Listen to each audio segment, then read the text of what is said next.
Hello, so today is day 6 of our COVID-19 home quarantine. Good morning, it's day 6 of our COVID-19 home isolation. So, it's another work day. I would love to go to the site now because I need to go to 6 sites. And if I stay here inside, my work will be pending. But don't worry, if ever I go out today, I'll just be in the car. I'll wear my mask and face shield. I don't know. I have to check because aside from coping with COVID-19, we also need to survive and go to work. So let's see what we can do today because we really need to do a lot. We have some planning and a lot of new activities that we need to cover. I also need to go to the farm supposedly, but I'll have to keep my distance away from everybody else. This is a problem. It's a dilemma, and I don't know. I'll have to check what I can do about this. So, welcome to day 6. It's Tuesday.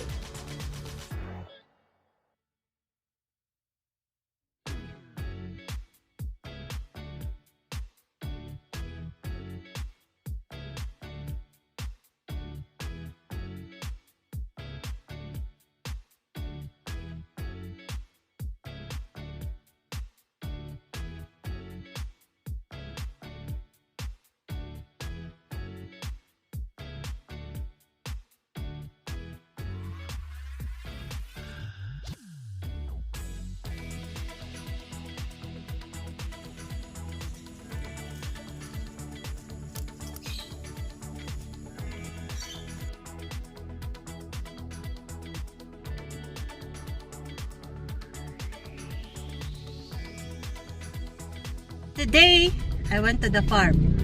So we have eggs and guyabano. So this is how you eat a guyabano if you don't have a knife. Very sweet, fresh, and of course, fully organic from our farm. You should try it. Ba, kabas ba, kay panadik ka masun. Ano din yung gawa sa...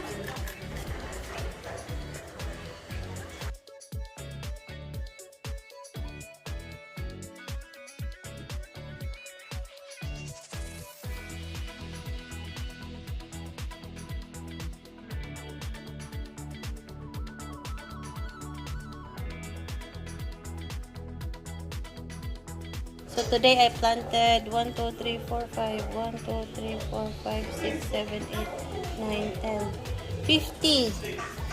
50 tamarind, but 2 or 3 seedlings per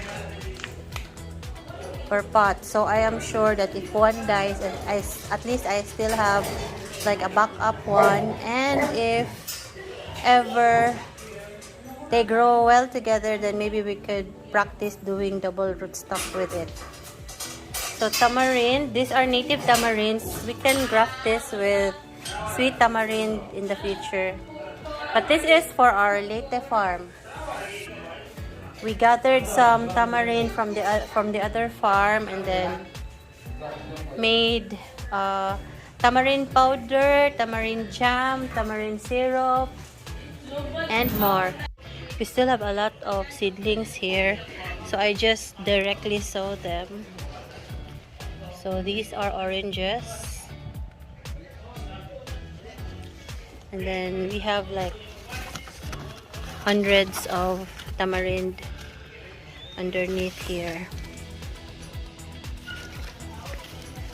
We'll plant these in seedling pots, and then we'll bring this to our Leyte farm.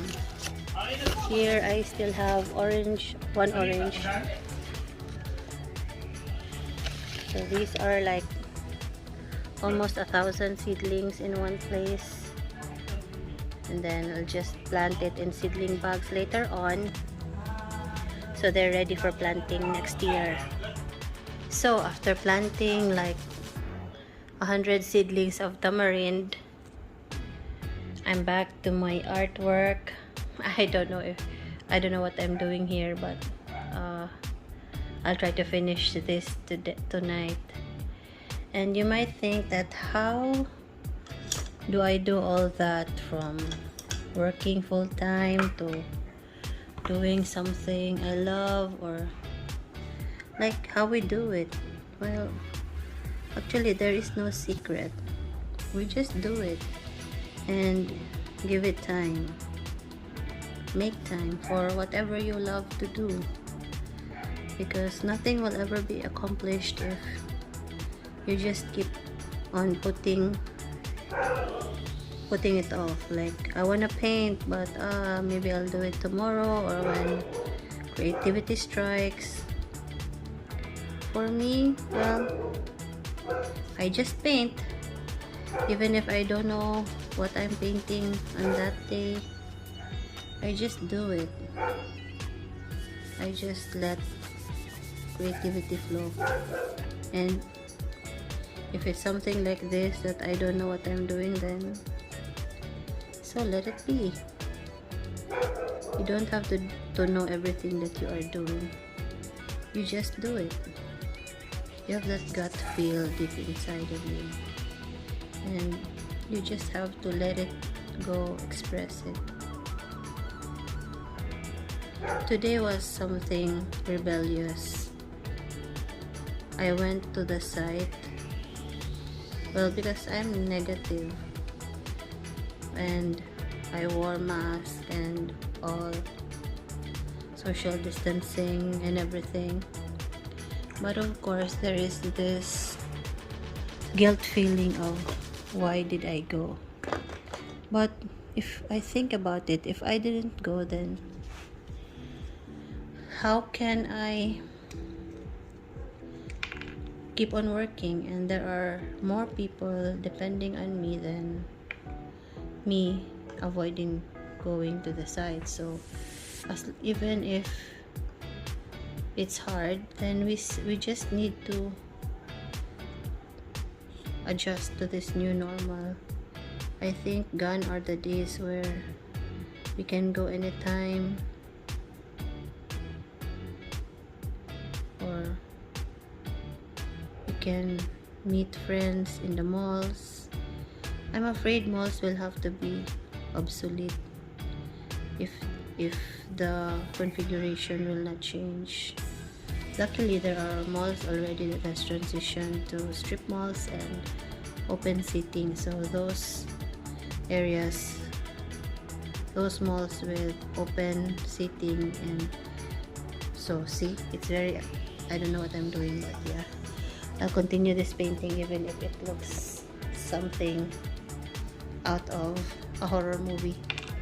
Anyway, for me, the configuration of everything that we do now has really changed. It will never be the same. We can never go back to the normal that we were used to, because come to think of it, this COVID really has changed the dynamics of daily.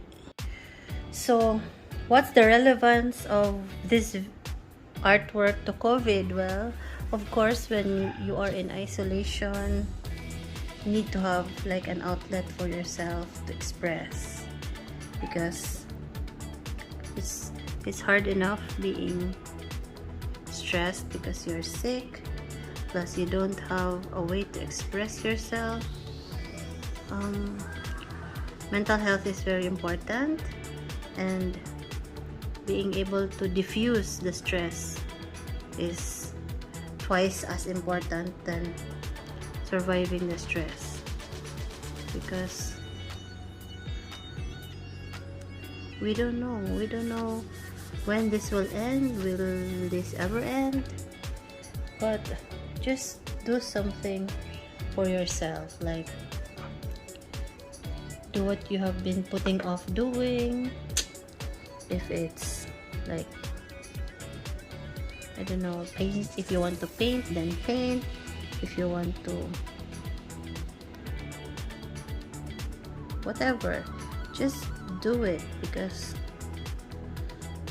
things may never return to the normal that we have been used to. Well, at least this is already like a year's worth of practice for all of us. So we have to find a way to cope, and coping will also mean that not only a healthy body but also a healthy mind. So for us, the way of coping, even if it's very hard at work, it's hard because a lot of things have changed and it's never the same anymore. So at least praying for the safety of everyone, and then hopefully someday we'll all remember what happened now and we learn from it. As for will it ever go back to normal, I don't think so. I really don't think so. I think this pandemic has changed our lives completely, and it's not all for the bad. I don't think it's all bad.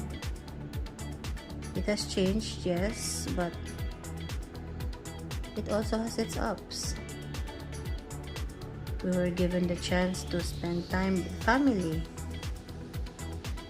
to slow down, breathe, and reassess our lives.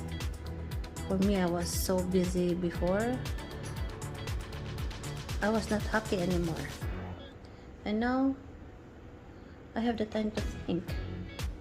I suddenly had the time to say, hey, these are the projects that I want to do, these are the projects that I don't, that are not worth the time.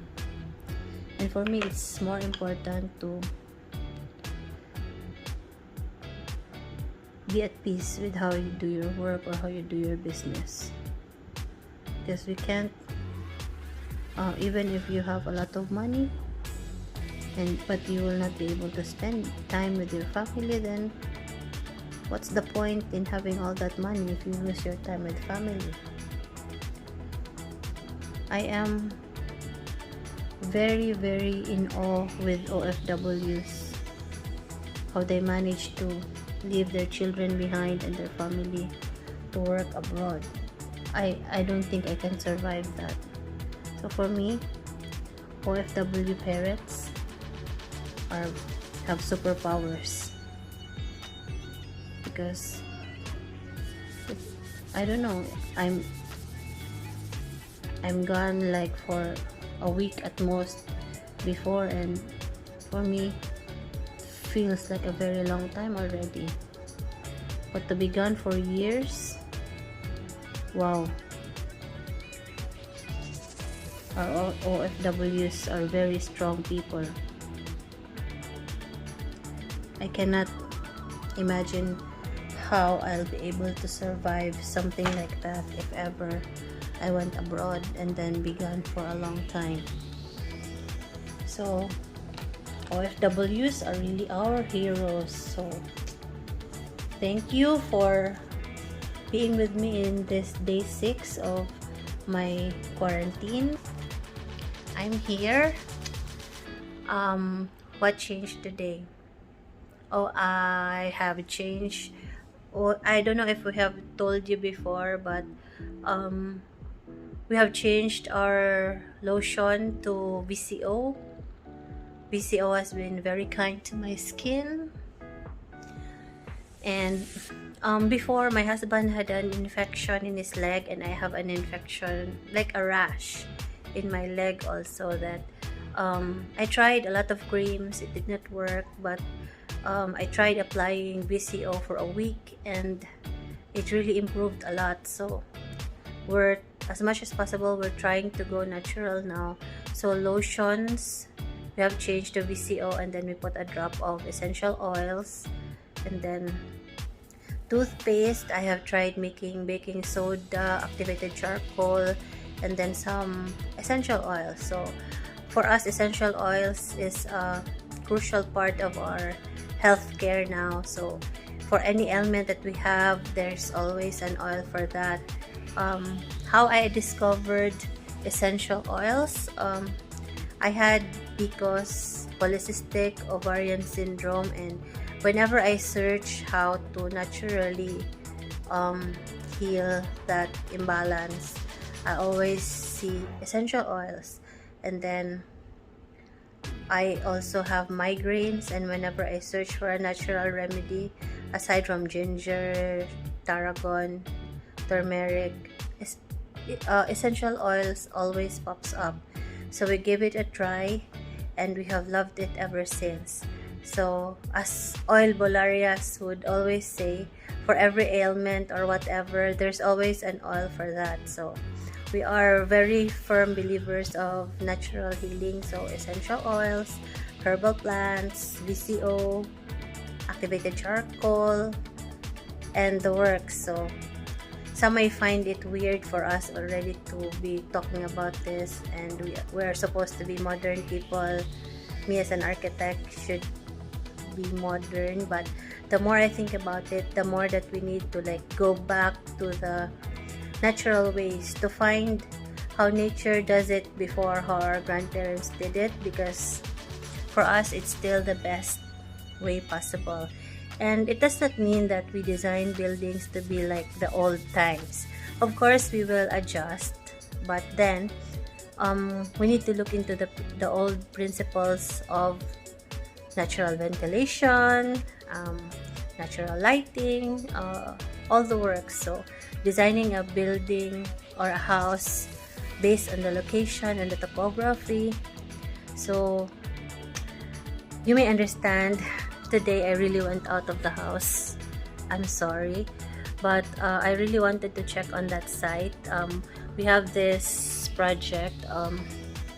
It's a 4-story building on a very sloping terrain, and before designing it, I really wanted to check on the location of it, how it situates, the surroundings, because although we have the topographic map already and the pictures and Google Earth and the likes, it is still very important for architects to go to the site and check the site before designing anything. So now that I've seen the site, I better understand how to situate the location of the buildings, the bedrooms, the swimming pool, and homes are special projects for us, for me at Dream Architects, because these are very personal projects, because these are forever homes where the client will really live there. And as an architect, we should be able to design that building based on the client's use. So if someone will ask me what's the design style of Dream Architects, I'll always say that our design style will be based on what the client envisions or what the client's dreams are. So if a client wants a modern building, then we design it based on his preferences, because first and foremost, designing that building is not really for the architect. It's the architect that will translate the visions, the dreams, the client's needs and wants. It's the architect that will translate that into something that is buildable. It's not based on the preference of the architect or how the architect sees what's modern, what's beautiful, and what's not. For me, trying to get to know the client first is very important. Talking to the client and coordinating with them, because every project, no matter it's the same, like for example, it's the same house on a 500 square meter lot, this will never be the same, even if it's situated in one location. The design will always evolve based on the client's preferences, even to the point where, for example, there are children's bedrooms. So each child will have like, we always get the preference of whoever will use that room, because every person has different perceptions of what beauty is and what their needs are. So as an architect, we design it for them like that. So someday when you're ready and you need help with your dream home or your project, then you know where to call Dream Architects, and this is our YouTube channel. Good night. I will not be sleeping. I'll still be finishing some touches on this painting, a painting that I don't know what the outcome is, because when I paint, I really don't have a plan on what I paint. I just follow my brush. So tomorrow you will see the result. So good night. Thank you for being with us in this journey of COVID-19. I know that it's really, really very hard. Not just losing a job or not having work, but the harder part is for people who are sick and who will not be able to cope, for the families who will be left behind, for the people that were taken by COVID. So this is really something that we should learn to adjust and take the lessons with us in our lifetime, because something like this might never happen again, or might happen in a worse kind of way. So the best thing will be really to be prepared. 5 years ago, the series, the show by National Geographic, I think, Doomsday Preppers, were something like very funny, and how can people be so paranoid to prepare like that? But look who's laughing now when the pandemic started. All those preppers are very secure because they already have stashed and they've already prepared for scenarios like this. So better for us to start also not really being doomsday preppers, but adjusting our lives based on COVID. Thank you.